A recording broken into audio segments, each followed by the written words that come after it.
Paz do Senhor, querido professor, querido aluno, graças a Deus por mais uma oportunidade de fazer parte desse projeto que disponibiliza subsídio a vocês, esse trabalho do CAPED que tem a coordenação do pastor Paulinho, pastor Paulo.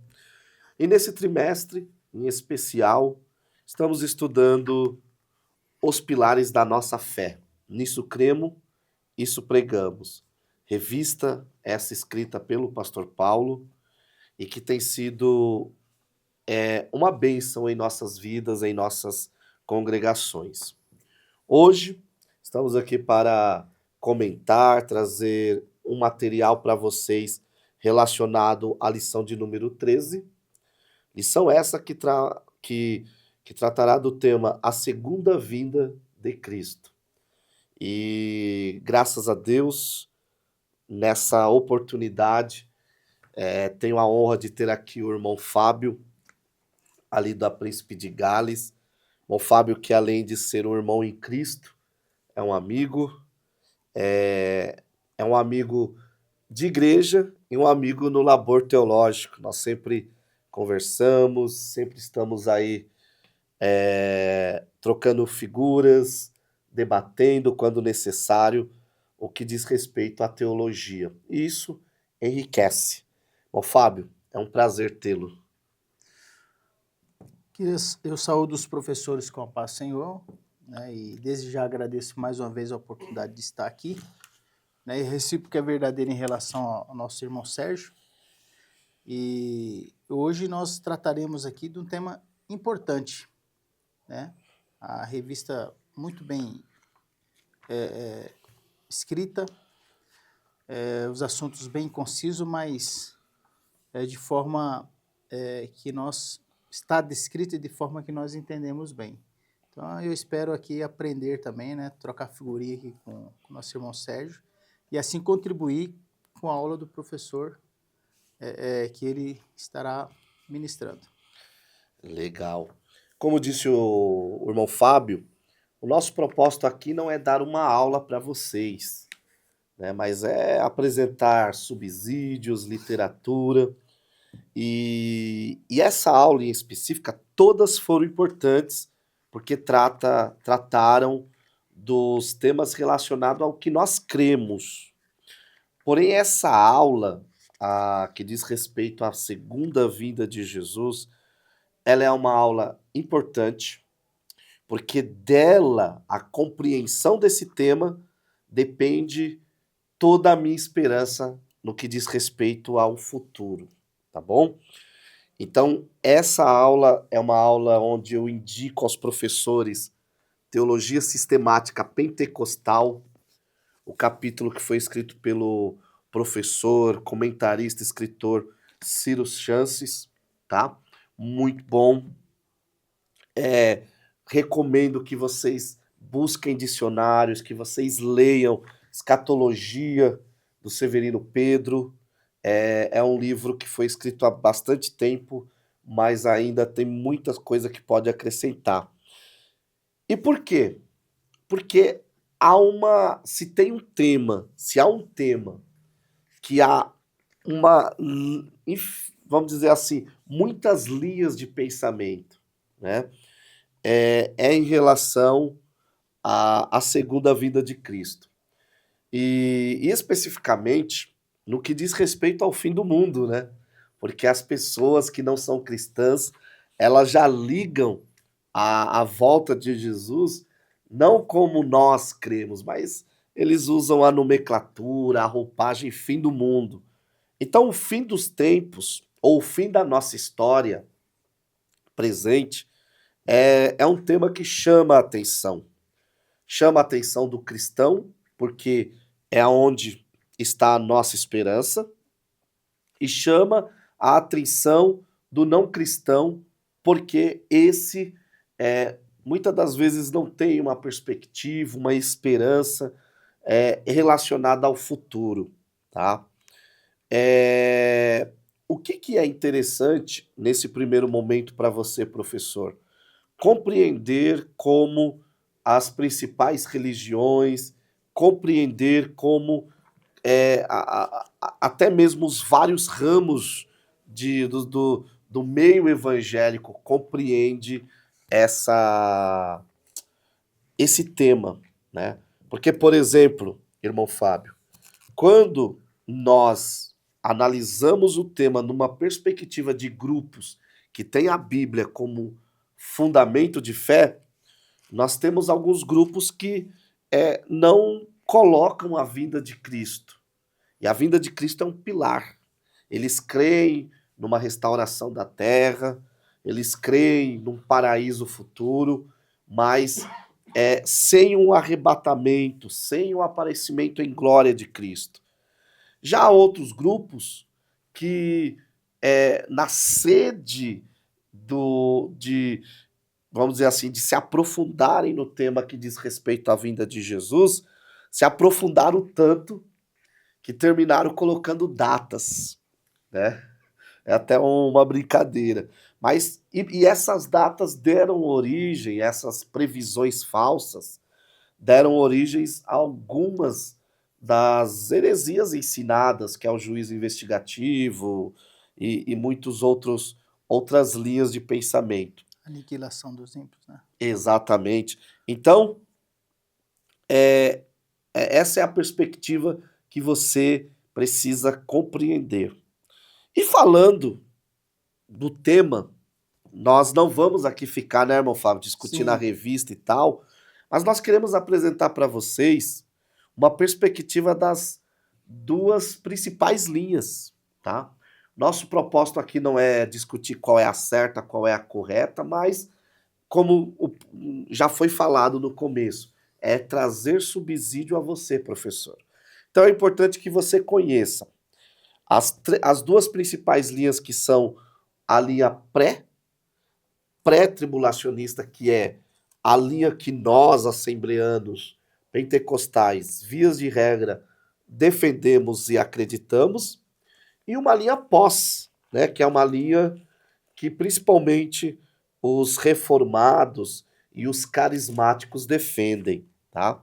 Isso é interessante por quê? Porque quando nós falamos de pré e de pós, nós estamos falando de uma linha que defende que Deus trabalhou e trabalha por meio de dispensações, e outra linha, que é a linha pós, que Deus vem trabalhando por meio de alianças. E aí dentro da hermenêutica é como eles entendem mais ou menos assim: a linha pré é uma linha onde o agir de Deus na história é pausado por situações, e aí começa um novo agir, e já a linha pós, ela é contínua, né? O Vicker vai dizer isso na sua hermenêutica avançada. E aí o nosso primeiro tópico aqui é o arrebatamento. Irmão Fábio, como que o professor, de repente, para a sua sala de aula pode trazer essas linhas apresentando, a fim de que seu aluno compreenda, entenda? Porque o que eu percebo? Que tem pessoas que eles olham aí e dizem assim: ah, mas isso não é importante. De fato, a salvação não depende disso. Mas compreender a linha escatológica que a igreja que eu estou inserido defende é importante, até mesmo para que eu não possa, vamos dizer assim, causar confusão num culto de ensino ou numa oportunidade que de repente eu possa ter na minha igreja, né? Sim, a grande questão de estudar é justamente poder esclarecer, né, como você falou, a gente tem sistemas dentro da escatologia, né, que é o estudo do fim das eras, vamos dizer assim. Existe sistemas de interpretação. Então, como você falou, tem denominações que entendem que a Terra vai ser restaurada, tem denominações que entendem que Jesus vai voltar antes da tribulação, que é o pré-tribulacionismo. Tem denominações que entendem que Jesus vai voltar no meio da tribulação, e tem denominações, né, linhas de pensamento, né, sistemas teológicos, que entendem que Jesus vai voltar pós-tribulação, né? Nós, pentecostais, nós temos, como o Levi apresentou aqui, nós temos a nossa sistemática, nós temos a nossa Bíblia de estudo pentecostal, então, na página 1849, fala sobre o arrebatamento da igreja. E na página 1438, fala sobre a grande tribulação. Então, nós temos o nosso material, né, a nossa linha teológica, mas é importante também, até para enriquecer, para a gente entender os pontos de vista, e vai aparecer na aula, e é importante o professor estar preparado, né? O aluno, necessariamente, o aluno que vai lá, ele não precisa saber, ele precisa saber que Jesus vai voltar, certo? É. Mas o professor, a pessoa que exerce a função de ensinar, ele tem aí que ter um conhecimento base teológico e ter uma visão dos sistemas, quando fala de escatologia, dos sistemas da volta de Jesus. Por quê? Senão vai fazer uma salada de fruta. Por exemplo, a pessoa pode ser um pré-tribulacionista e pode ser um pré-milenista, ou um pós-milenista, ou um amilenista, né? Da mesma forma, o pós, né? Tem pós-tribulacionista que ele é pré-milenista, né? Então, é importante o professor saber a dimensão, na realidade, assim, a dimensão da escatologia para ele poder fazer os links. Por quê? Porque ele pode confundir, fazer o link do pré-milenismo com aliancismo. Não cabe. Né? O pré-tribulacionismo, ele faz o link Com as dispensações. com as dispensações. Né? Já o pós-tribulacionismo, ele faz o link com a visão mais aliancista. Né? E assim, eu acredito que o aprofundamento aí do estudo deve ser nas duas linhas, pré e pós. Né? O professor pode dar uma pincelada aí, dar uma consultada, mas o que está latente hoje, que é a grande discussão aí, né, dos debates que a gente vê, é justamente abordado o pré e o pós. Né? E como o Levi falou, é importante você... Eu acho que o professor, um pregador, ele tem que ter uma linha. Sim. Né? Não dá para ficar em cima do muro. Não, quando eu estou no público, eu sou pós. Quando eu estou no outro público, eu sou pré. Eu acredito que a gente tem que... Né? Quem estuda, ele tem a capacidade de conceituar, né, as grandes questões. Então, eu acredito que até para esclarecer, né, cada um deve ter a sua linha de pensamento, né, aprofundar nela, ter argumentação de cada linha de pensamento, que não vai impactar na salvação, porque são questões secundárias, mas é importante porque isso aqui, né, Levi, ele vai impactar no quê? Pode impactar na esperança do crente, né? Exatamente, exatamente. Quando você falou, você trouxe essa questão do professor, e aí nós estamos falando do dom ministerial. O professor é um mestre que, junto com o pastor, ele está ali para edificar a igreja, para cuidar da igreja. E por que é bom você, enquanto um professor de Assembleia de Deus, ter bem definido que a Assembleia de Deus ensina um pelo menos aqui no Brasil, pré-tribulacionismo? Justamente, primeiro, não que isso possa interferir na sua salvação, mas isso pode interferir no jeito que você deposita a sua esperança em Cristo, né? E assim, a proposta, quando eu e o irmão Fábio aqui trouxemos esse insight para você, não é que você vai discutir e vai terminar a aula sem... Não, é justamente você deixar os irmãos cientes de que assim crê a Assembleia. Sim. Tá? Por que é interessante um cremos? Note que a Assembleia de Deus, por muito tempo, ela foi cobrada de ter um credo. Já tinha, mas não sistematizado como temos hoje. E outras igrejas aí, com muito mais tempo, principalmente as reformadas, já tem o seu credo.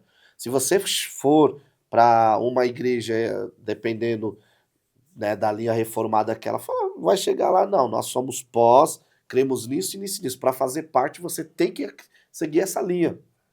Pronto. É, e eu vejo que é a hora de nós, enquanto assembleanos, nos posicionarmos, claro, sem radicalismo, mas não, assim nós apresentamos e cremos. Nós, enquanto assembleano, o irmão Paulinho, o irmão Paulo colocou aqui, nós cremos que a volta, o arrebatamento da igreja ocorrerá antes da grande tribulação. Antes da grande tribulação, tá? E um outro ponto que o irmão Fábio citou aqui, e por que é importante trazer isso nessa aula onde vai falar da volta de Jesus? Porque hoje, um ponto muito positivo, e eu particularmente vejo como bom para a igreja, os debates estão mais acessíveis, né? Ah, eu não tenho paciência para assistir o programa X que começa às 11 da noite, mas meio 11 da manhã tem um programa lá. E constantemente está sendo debatida essa questão de pós e de pré, entendeu? Na academia nem tanto, mas dentro da teologia, dentro das igrejas, isso tem sido debatido. E isso é muito saudável. Agora, o que nós não podemos cair no erro é de não nos posicionarmos dentro daquilo que cremos, tá bom? Então, como pessoas, como uma igreja que crê no pré-tribulacionismo, nós cremos que a volta de Jesus acontecerá em duas etapas, tá? Uma para a igreja, outra para todos os olhos. Cremos nos sinais que precedem, tá? Os pós, eles não acreditam assim, né? Os mesos também não. Os pós acreditam no arrebatamento no final da grande tribulação, os meso no meio. E eu sempre brinco, principalmente com os alunos que eu dou aula de teologia. Deus abençoe que nós pré estejamos certos, né? Porque o negócio não vai ser fácil. Agora, se os nossos irmãos que são pós estiverem certos, que Deus nos dê graça para suportar. Agora, se nós estivermos certos, eles serão bem-aventurados que não passarão por tudo aquilo que eles estão esperando passar. Então, a ideia, professor, não é ficar debatendo, não, é você apresentar as linhas e apresentar a linha que nós, enquanto Assembleia de Deus, enquanto Igreja Pentecostal, cremos. E isso é importante, ter uma linha estabelecida, né? É como diz, não dá para você ser calvinista, wesleyano, E arminiano carismático e que não crê nos dons. Não dá. E não dá para ser sensacionista também. Exatamente, você precisa ter uma linha definida. Isso é bom porque isso te direciona para o estudo das escrituras. Continuando aqui, aí nós temos a questão do tribunal de Cristo. Eu vejo que a grande dificuldade das pessoas quando vão estudar principalmente o tribunal de Cristo é quanto à cronologia, né, irmão Fábio? Sim, sim. Ó, irmão Levi, esse ponto aqui, né, é quando a gente vai explicar o sistema, as visões teológicas, sistemas de visões teológicas, é importante a gente se ater à cronologia, né? Sim. Então, nós estamos falando o quê? Da última semana de Daniel. Então, se cumpriram 69 semanas e falta uma semana para se cumprir. E o que é importante? A gente vai estudando a teologia, né? Então, a Bíblia, quando ela fala de sábado, sábado na Bíblia quer dizer dia, sábado na Bíblia quer dizer ano, sábado na Bíblia quer dizer 7 anos, sábado na Bíblia quer dizer 49 anos, e sábado na Bíblia também pode se referir a milênio.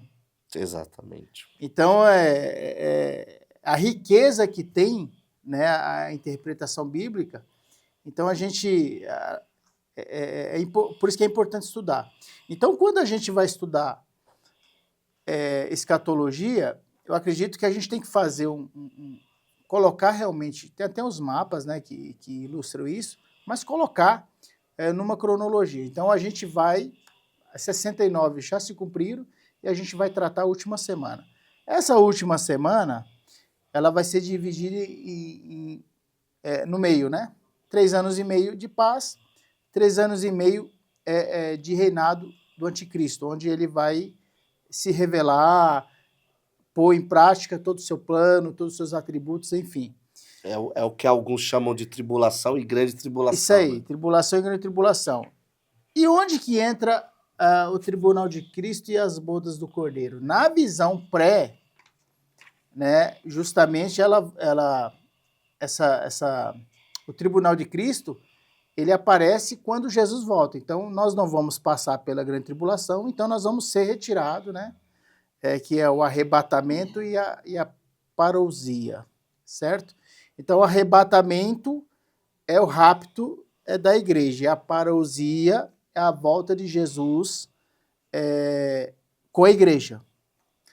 Então, o tribunal de Cristo é justamente dentro desse período. Nós vamos ser arrebatados e vamos entrar nas bodas do Cordeiro, onde nós vamos passar pelo tribunal de Cristo para, segundo a visão pré-tribulacionista, recebermos os nossos galardão.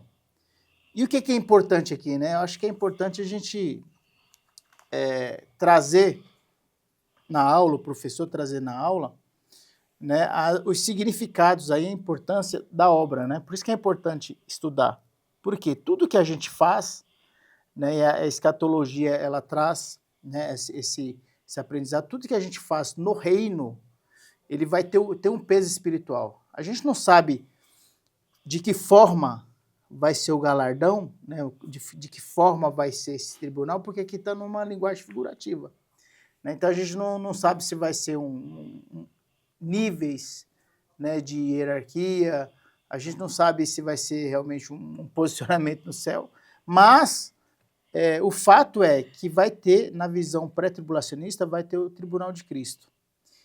E isso aquilo que a gente fala, quando a gente estuda escatologia, né, a gente reacende a nossa esperança. Ou seja, aqui reacende a nossa esperança no sentido que todo o nosso trabalho, ele não é vão. Então, nós estamos aqui hoje preparando aula para os professores. Qual que é a nossa intenção, né, Levi? Se a nossa intenção é o engrandecimento do reino de Deus, eu acredito que ela vai passar nesse tribunal. Não vai se queimar. Não é palha, não é feno. Mas deve ser prata, deve ser ouro. Então, amados, eu acredito que o professor ele vai explicar os esquemas teológicos, vai explicar a cronologia, mas reforça a esperança do cristão.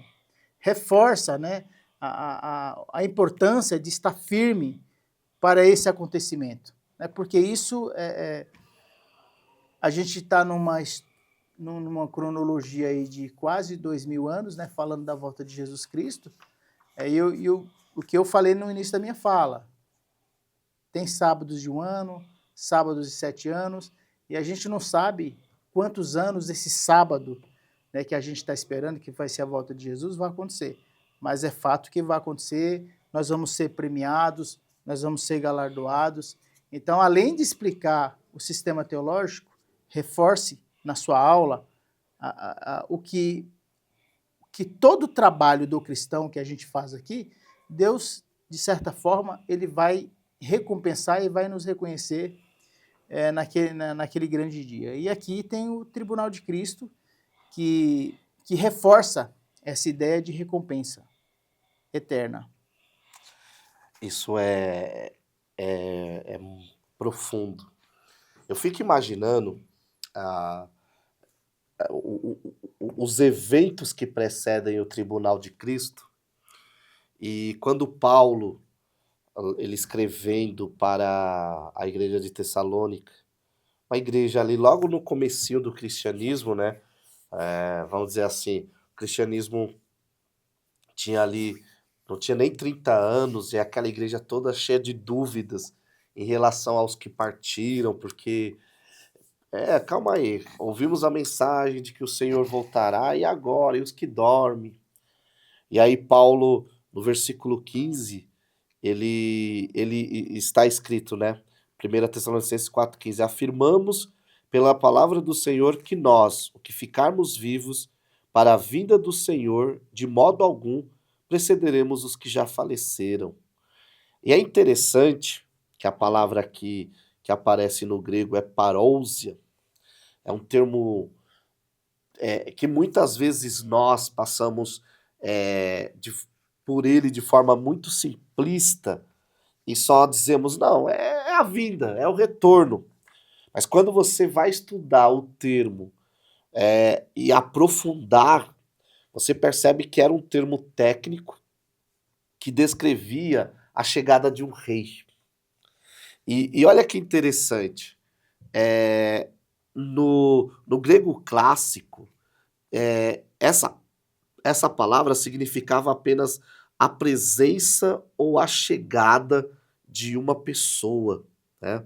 Ou seja, então, parousia é um termo técnico que se usava com respeito à chegada de um imperador, de um rei, de uma pessoa muito importante. Então, Paulo, ele trata a parousia, a volta de Cristo, como algo importante. E aí, por que eu estou falando isso dentro dessa temática do tribunal de Cristo? Paulo vai dizer no versículo 16 que os que estão mortos ressuscitarão primeiro. E o versículo 17, depois nós, que estivermos vivos, seremos arrebatados. As pessoas até fazem uma confusão, né, irmão Fábio? No abrir e fechar de olhos vai acontecer o arrebatamento. Não. Paulo fala que é a ressurreição que vai acontecer no abrir e fechar de olhos. Tamanho poder de Deus. E o que isso tem a ver com o tribunal, com a volta de Jesus, Sérgio? É bem interessante quando você vai estudar o contexto das cidades do Novo Testamento, a maioria delas, os cemitérios, ficavam à entrada das cidades gregas. E qual que era a ideia dentro do pensamento helenístico isso? Quando o imperador ou uma pessoa importante fosse visitar aquela cidade, as primeiras pessoas que ele ia encontrar seriam os mortos.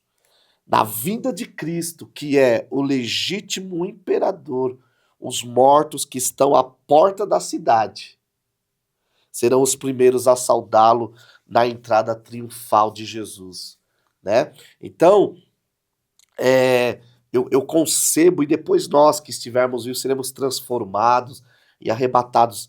Então, as pessoas às vezes ficam discutindo, e eu acho que é até válido pensar nisso, isso aumenta a nossa esperança. Porém, irmão Fábio, eu concebo que o maior privilégio, o maior galardão que nós teremos é, enfim, ver Jesus face a face.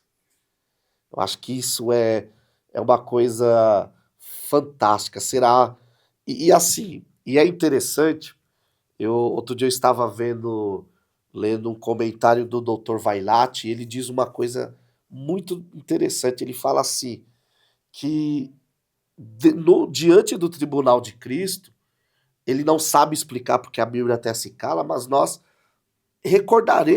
teremos lembranças dos trabalhos que fizemos ao Senhor. Por quê? Porque segundo as Escrituras, haverá tristeza e haverá alegria. Então, aquele trabalho que às vezes você olhou e falou, foi tão pequeno, tão inútil, o Senhor te fará lembrar. E quando você receber o galardão desse, fala, mas poxa vida, Senhor, foi tão pequeno, foi só uma gravação de uma aula, foi só uma igreja que eu limpei, foi só uma visita que eu fiz. E outros, em compensação, não, mas Senhor, eu achava que estivesse fazendo muito. Então, é muito interessante essa questão do tribunal de Cristo. A dica é que tem coisas que não acrescenta na fé. O que você tem que deixar o seu aluno ciente é que um dia nossas obras, nós apresentaremos elas ao Senhor. O que é importante, né, Levi? Sérgio, irmão Sérgio. O professor deixar claro, irmãos, arrebatamento é uma coisa.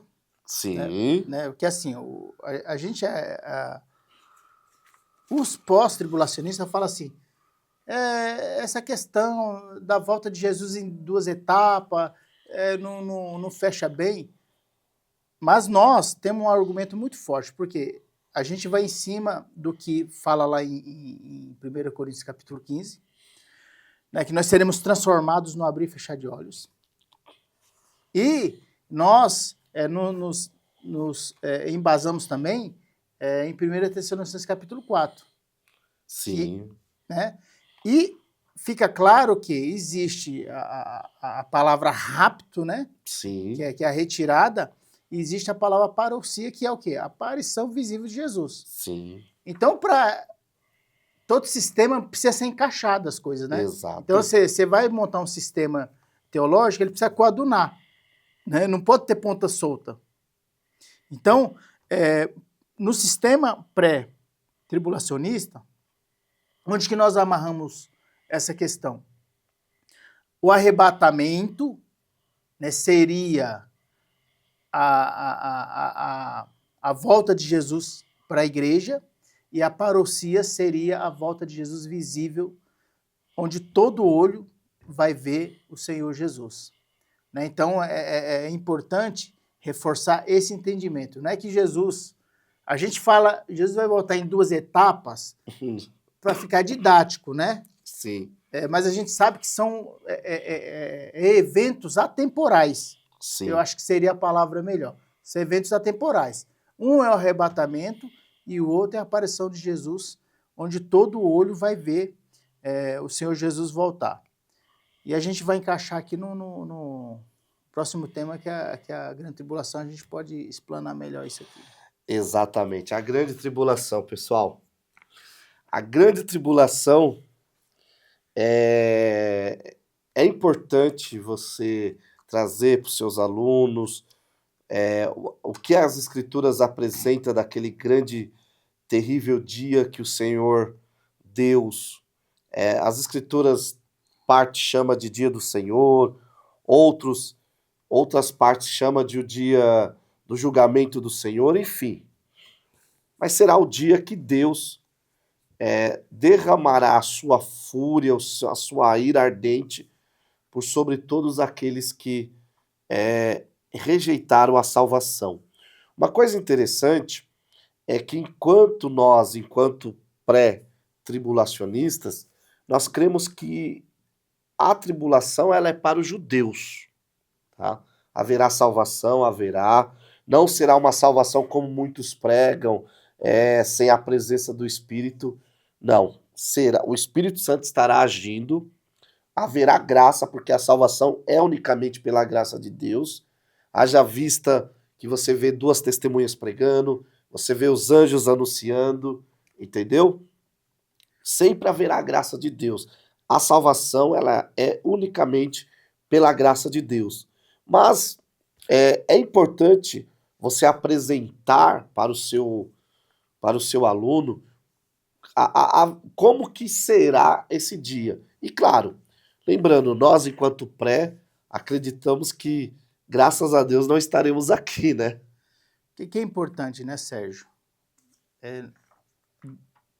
Em algum momento a gente ouviu isso, tá? Na grande tribulação, Deus vai virar as costas para a humanidade e o Espírito Santo vai ser retirado da terra. Não. Então, irmãos, a gente não pode cometer esse erro, né? Por quê? Exato.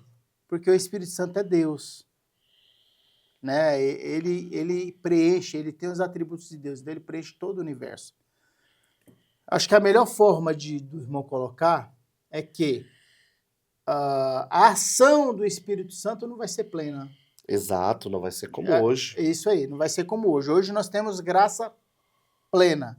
Né? Então o Espírito Santo vai lá, ele começa a salvação, ele processa, ele efetua a salvação e ele finaliza a salvação. Na grande tribulação, ela vai operar um pouco diferente. Né? Então, vai ter a graça de Deus, né? Porque no sistema pré-tribulacionista prevê isso, porém a gente tem que tomar cuidados para não falar aquilo que a Bíblia não fala, para Exato. não falar aquilo que a Bíblia não embasa. Então, se a gente falar assim, ó, o Espírito Santo vai ser retirado da terra, aí a gente vai... É um erro teológico. Exato. Outro ponto também, né, que a gente que o pessoal viaja na maionese, né? A besta, o código da besta vai ser um chip, a marca da besta vai ser o código de barra. Não entra nessa questão também. Acho que é importante, né, abordar, o professor pode abordar as tecnologias. Sim. Então, na grande tribulação, né, vai ter uma ação, uma interface, né, uma interação plena do anticristo com todo mundo. Então, assim, a gente sabe que os atributos de onipotência, onipresença e onisciência somente pertencem a Deus, a deidade. O anticristo, ele vai usurpar da tecnologia existente. Então, é um caminho que o professor pode preparar a aula e ficar respaldado ali para alguma questão. Como é que vai ser essa interação na grande tribulação? Como é que vai ser o controle? Né? Então, é importante o irmão ter o conhecimento das tecnologias, enfim, dar uma pesquisada aí. Né? Por exemplo, a gente falou que até a gente comentou no bastidor aqui com o irmão Sérgio, o Brasil, o ano que vem, já está certo, a gente tem a questão das criptomoedas, né? Então tem o Bitcoin, que é uma criptomoeda independente, mas todos os países, eles têm o controle, né, da moeda. Então o Brasil vai ter o real digital, que é a moeda batizada como Drexel. Moeda digital, o governo, né, ele já tem o controle, ele pode imprimir. Mas, por exemplo, a moeda digital, ele pode colocar durabilidade, validade, por exemplo. Né? Ó, o seu dinheiro vai durar 1 mês. Então, por essa dimensão, por esse entendimento, a gente pode perceber, a gente pode inferir o tamanho do controle que o anticristo vai ter na humanidade. Então, é ficar de olho nas tecnologias, porque ele vai usar os meios tecnológicos para poder ter todo esse controle aqui que a gente vê que para ele poder operar conforme a Bíblia, ter o poder conforme a Bíblia fala, ele vai usurpar da tecnologia. Exatamente. O pastor Paulinho colocou aqui quanto ao período, né? Cremos num período aí de 7 anos, uma duração de 7 anos, dividido em 2 períodos, conforme já foi falado. E aí, o propósito é justamente, por meio da tribulação, promover a conversão mundial dos judeus. Assim, pelo menos, é o que cremos, tá bom? E aí tem a figura do anticristo. O anticristo, quem é, da onde que vem, ou figura discutida, figura apresentada e com muitos equívocos, né? O pessoal já falou até que em determinado momento que foi o Macron, já teve gente que em outras eras falou que foi o presidente X, o presidente Y. E assim, pessoal, Os papas da vida, né? eu acho que essas conjecturas não ajudam em nada. O que nós, e eu sempre ensino isso, o que nós devemos nos preocupar é com o que o João escreveu. Filhinhos, muito já se tem feito o anticristo. Digamos que o sistema do anticristo, ele está presente desde lá de Nimrod. Sim. Nimrod foi a primeira figura, né? Na história foi aparecendo outras figuras, Antíoco Epifânio, depois os imperadores romanos.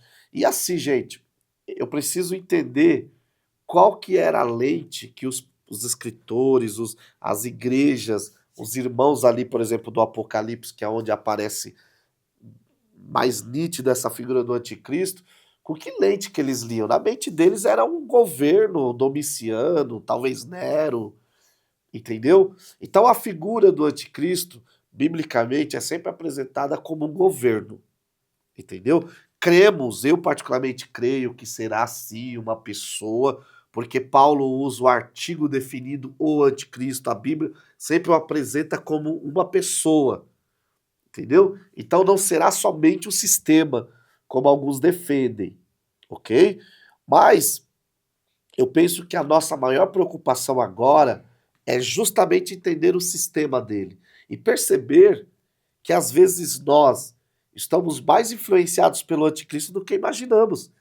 Por exemplo, o 666. Quando você lê o Apocalipse, fala que só compra quem tem a marca, né? Fala de comércio. O que isso traz à mente? Consumismo. Uma das marcas do anticristo será o consumismo.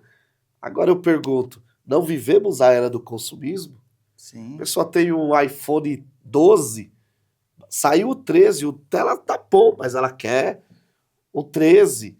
Eu tenho um carro bom. Não, mas completou 40 quilômetros, eu já vou trocar. Mas qual a necessidade? Eu tenho 10 ternos, mas eu quero mais um, porque eu vou pregar no congresso. Tudo isso é consumismo. E isso são marcas do anticristo. Então, eu penso, irmão Fábio, que a leitura que o professor tem que trazer para o aluno é justamente essa, apresentar que o anticristo, enquanto governo, enquanto ideia, já está aí. Assim, né, Levi? O entendimento do anticristo, a gente tem que fugir, né? Você citou muito bem no início da aula que o pessoal, no início aí, porque escatologia é um tema novo, né?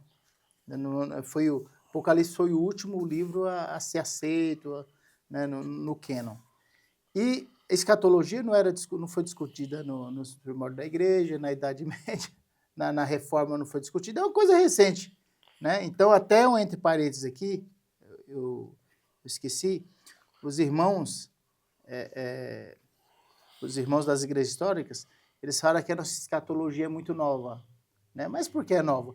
Porque a discussão está nos últimos 200 anos. Sim, Né? sim. Então, é um ponto aí, se alguém perguntar, né, o professor pode esclarecer isso aí.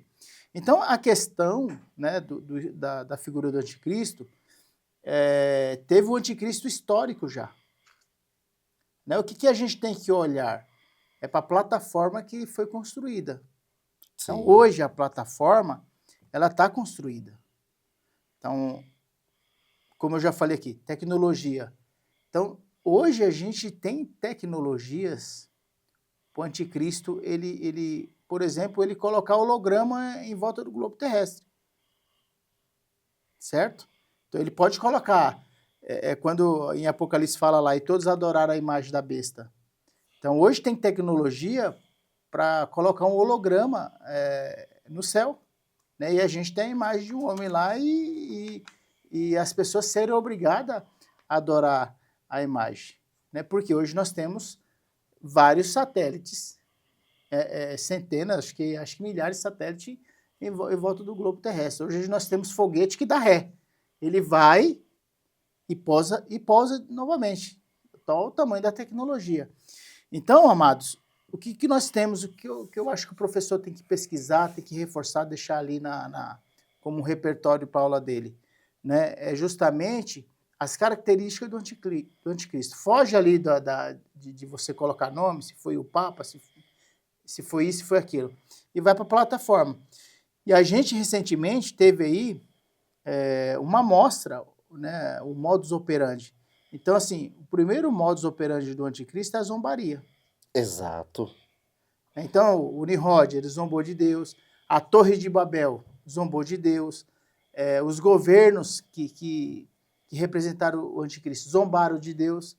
E a gente viu aí na Olimpíada uma zombaria total. Eles colocaram até a figura do cavalo branco, né? O que é isso? E as nações seguindo. E as nações seguindo. Né? Ou seja, eles já estão com essa ideia, a ideia já está aí no inconsciente das pessoas. A ideia já está. Então, isso aí foi o quê? Obviamente, a gente foi uma afronta ao cristianismo? Foi. Mas a gente tem que ver com outros olhos também. Que a plataforma, a ideia do anticristo, ela já está. Exato. Já está aí. Então, essa zombaria que foi essa Olimpíada, um evento esportivo. O que tem a ver um evento esportivo? Eles falam assim que o Estado é laico, que religião é religião, Estado é Estado, né? Então, assim, o que tem a ver um maior evento esportivo com religião? Mas eles foram lá, usaram o evento esportivo, que foi transmitido globalmente, todo mundo teve acesso ali, para o quê? Para trazer a imagem do anticristo. Né? Assim, ó, aquilo é zombaria total. Eu estou aqui, eu vou vir mesmo. Né? Essa foi a ideia, né? Eu estou aqui, eu vou vir mesmo. Então, outro ponto, a afronta, né? A distorção da verdade. É outro ponto aí, um modus operandi do anticristo. Né? O irmão Sérgio até citou aqui, né? A unificação das religiões é uma característica aí, porque ele vai precisar, o anticristo ele vai ter o sacerdote, né? Ele vai ter a figura política e ele vai ter a figura religiosa. Então, ele vai, historicamente, né, Levi? O mundo é dominado pela economia e pela religião. Exato. Né? Então, historicamente, o mundo é dominado assim. Então, o anticristo vai usar desse mesmo artifício. E a economia. Né? A gente vem falando, né? O Napoleão Falcão, assim que surgiu o mercado comum europeu, né? Os irmãos vêm falando. E assim, é fato que já se tem essa ideia.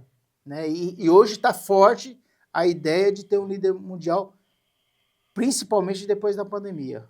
A própria pandemia, irmãos, né? Ela foi um teste de controle. A própria pandemia.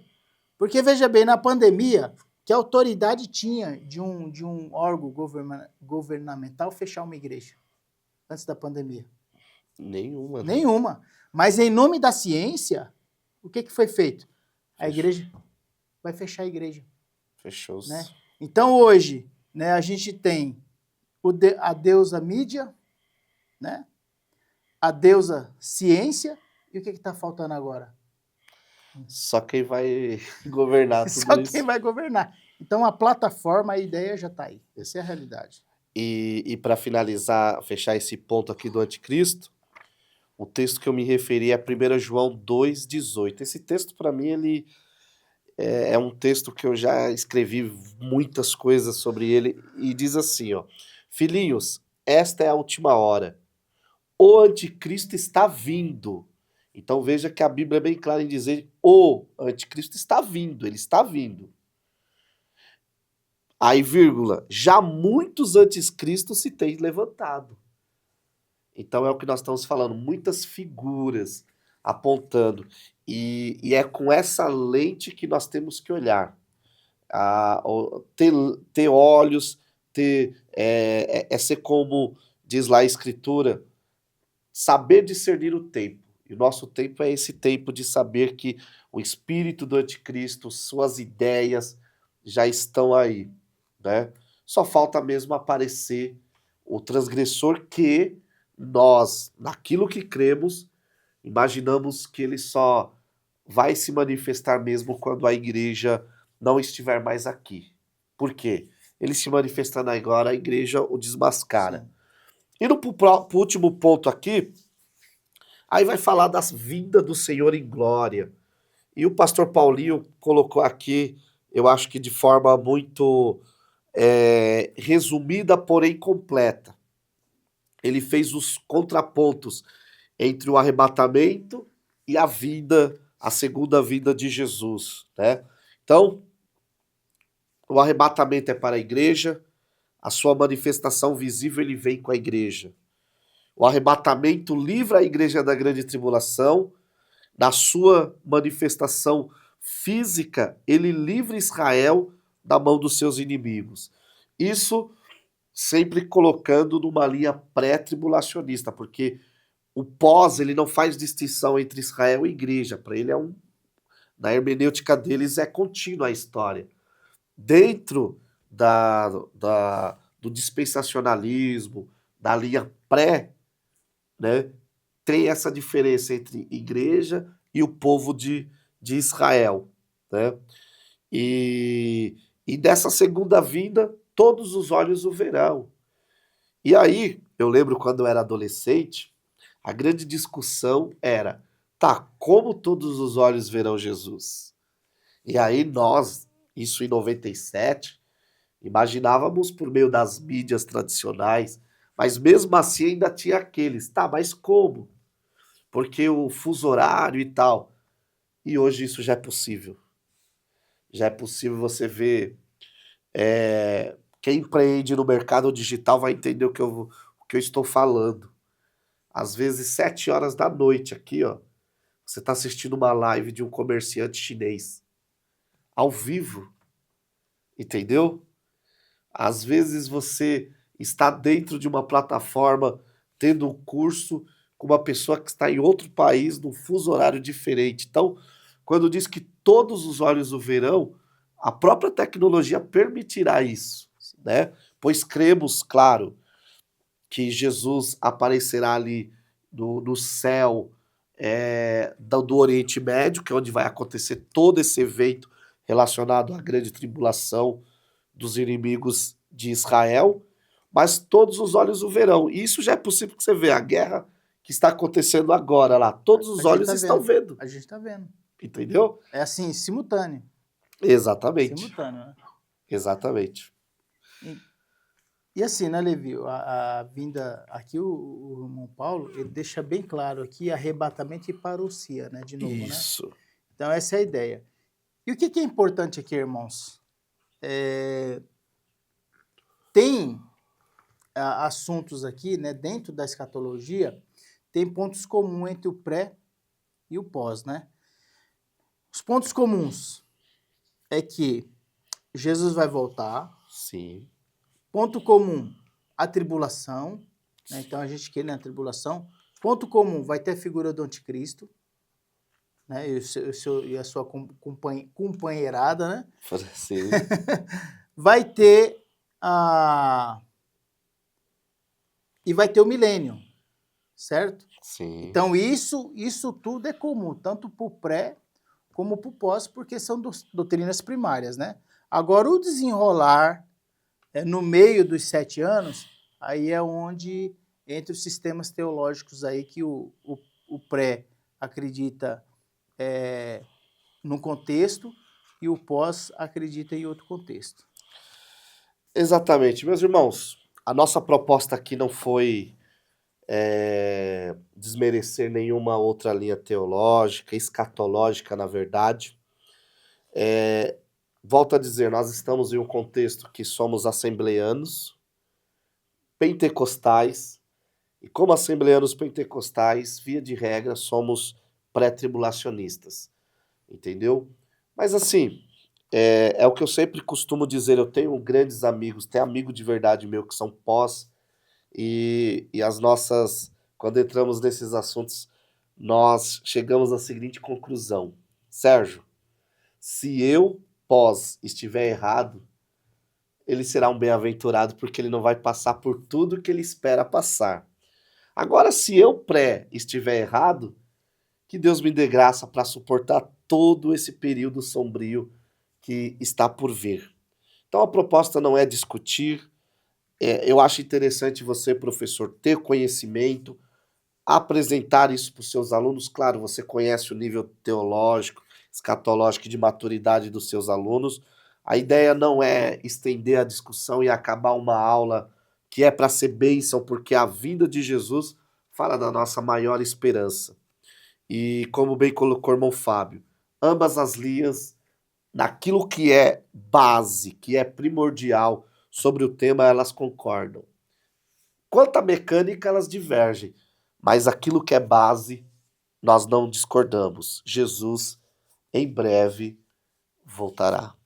Amém. Amém? Então, Ana Levi, se você é pré, esteja preparado na iminência, né? Exato. Se você é pós, esteja preparado para a grande tribulação, hein, meu amigo? É isso aí. Amém? Deus te abençoe. Amém. Em nome de Jesus.